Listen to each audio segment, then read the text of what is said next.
بسم اللہ الرحمن الرحیم۔ السلام علیکم ناظرین کرام۔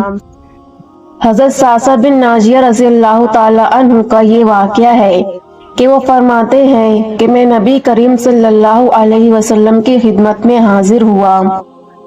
آپ صلی اللہ علیہ وسلم نے مجھ پر اسلام پیش کیا اور میں نے آپ صلی اللہ علیہ وسلم کی دعوت قبول کر لی اور مسلمان ہو گیا، اور نبی کریم صلی اللہ علیہ وسلم نے مجھے چند آیت قرآن کی تعلیم فرمائی۔ اس کے بعد نبی کریم صلی اللہ علیہ وسلم سے پوچھا کہ اے اللہ کے رسول صلی اللہ علیہ وسلم، میں نے اسلام قبول کرنے سے پہلے بھی کچھ نیکیاں کی تھی، تو کیا مجھے ان کا ثواب ملے گا؟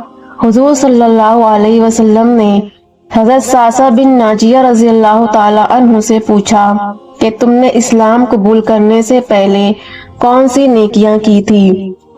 تو ناظرین کرام، حضرت ساسا بن ناجیہ رضی اللہ تعالی عنہ نے ہمارے پیارے نبی کریم صلی اللہ علیہ وسلم کے اس سوال کے جواب میں ایک بڑا ہی دل کو چھو لینے والا اور اہل دل کو تڑپا دینے والا واقعہ بیان فرمایا۔ حضرت ساسا بن ناجیہ رضی اللہ تعالی عنہ نے بتانا شروع کیا، ایک مرتبہ یوں ہوا کہ میرے 2 اونٹ گم ہو گئے، تو میں اپنے تیسرے اونٹ پر بیٹھ کر اپنے 2 اونٹوں کو ڈھونڈنے نکلا۔ میں اپنے اونٹوں کو ڈھونڈتے ڈھونڈتے جنگل کے اس پار نکل گیا جہاں پرانی بستی آباد تھی۔ مجھ کو میرے 2 اونٹ وہیں پر مل گئے۔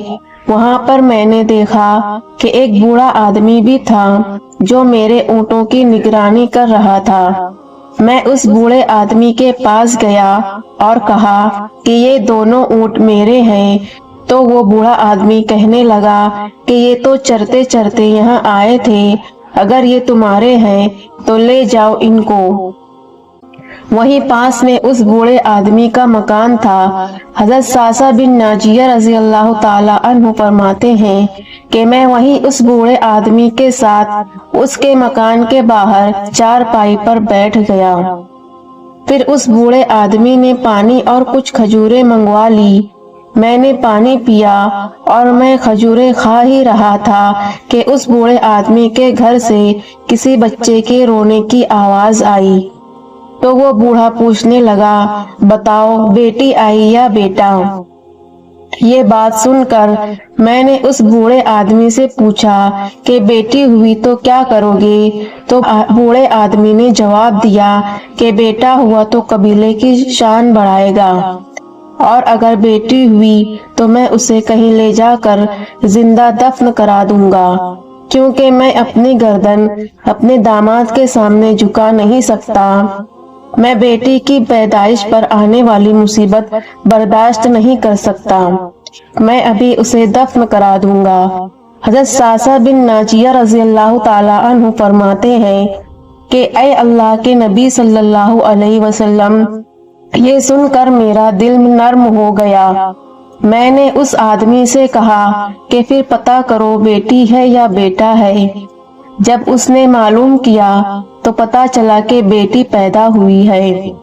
میں نے اس آدمی سے پوچھا، کیا تو واقعی اس بچی کو زندہ دفن کر دے گا؟ اس آدمی نے کہا، ہاں میں ایسا ہی کروں گا۔ میں نے اس آدمی سے کہا کہ تم اس بچی کو دفن نہ کرو، اسے مجھے دے دو، میں لے جاتا ہوں۔ میری اس بات پر اے اللہ کے نبی صلی اللہ علیہ وسلم، اس آدمی نے مجھ سے کہا، میں اگر بچی تم کو دے دوں تو تم مجھ کو کیا دو گے؟ میں نے کہا کہ یہ میرے 2 اونٹ تم لے لو اور بچی مجھے دے دو۔ اس پر اس بوڑھے آدمی نے کہا کہ صرف یہ دونوں نہیں، تم جس اونٹ پر بیٹھ کر آئے ہو وہ بھی چاہیے۔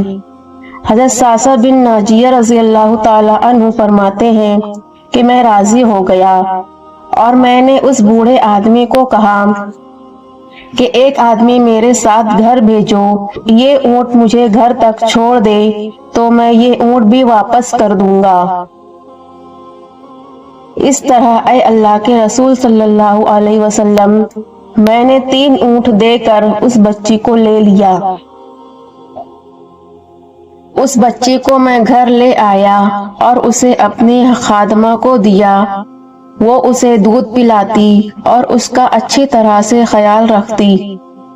حضرت ساسا بن ناجیہ رضی اللہ تعالی عنہ فرماتے ہیں کہ اے اللہ کے نبی صلی اللہ علیہ وسلم، وہ بچی میری داڑھی کے بالوں سے کھیلتی، میرے سینے سے لگتی اور میں اسے لا کر بہت خوش تھا۔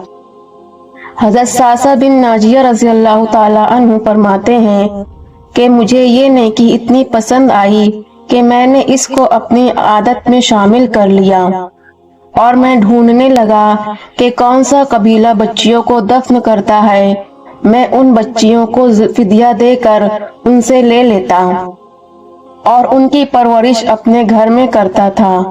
اے اللہ کے نبی صلی اللہ علیہ وسلم، میں نے اسی طرح 360 بچیوں کی جان بچائی، میرے گھر میں 360 بچیاں پل رہی ہیں۔